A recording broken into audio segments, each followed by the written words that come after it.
आप सभी को हरतालिका तीज की बहुत सारी शुभकामनाएं। हरतालिका तीज का त्यौहार उत्तर भारत की सुहागन स्त्रियों के लिए बहुत महत्वपूर्ण दिन है।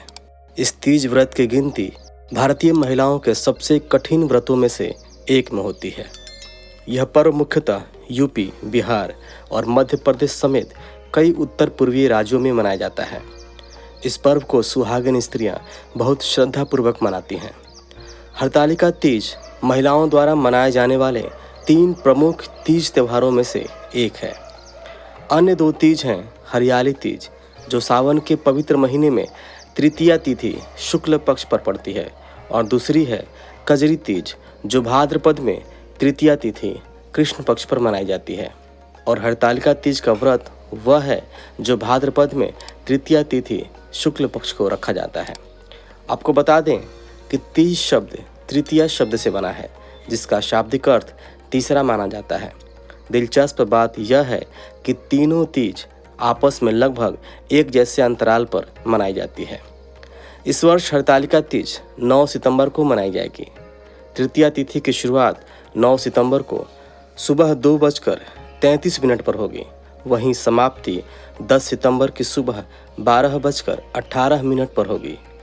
इस दिन सुबह और शाम दोनों समय के मुहूर्त में पूजा की जा सकेगी। प्रातःकाल की पूजा का मुहूर्त है सुबह 6:03 से लेकर 8:33 तक। वहीं प्रदोष काल की पूजा का समय रहेगा शाम 6:33 से लेकर रात 8:51 तक। इस दिन पूजा करते समय मनवांछित फल की प्राप्ति के लिए विभिन्न मंत्रों का उच्चारण कर सकते हैं, जैसे ओम पार्वती पते नमः और गण गौरी शंकरार्धांगी यथा त्वयं शंकर प्रिया माँ कुरु कल्याणी कांता कांता सुदुर्लभाम। हरतालिका तीज पर भगवान शिव, माता पार्वती तथा भगवान श्री गणेश की पूजा अर्चना की जाती है।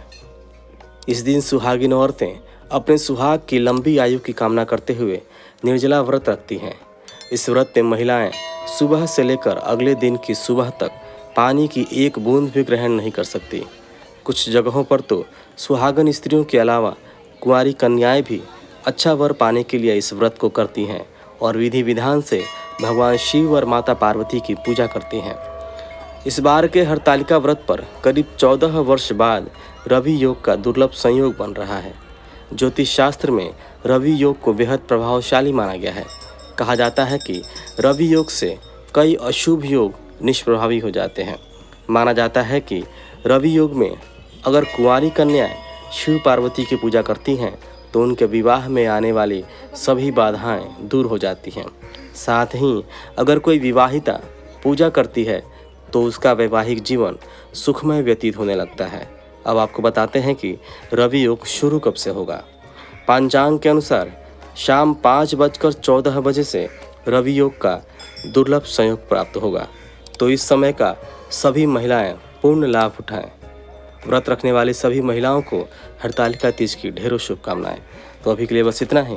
मिलते हैं आपसे अगली वीडियो में। तब तक के लिए धन्यवाद।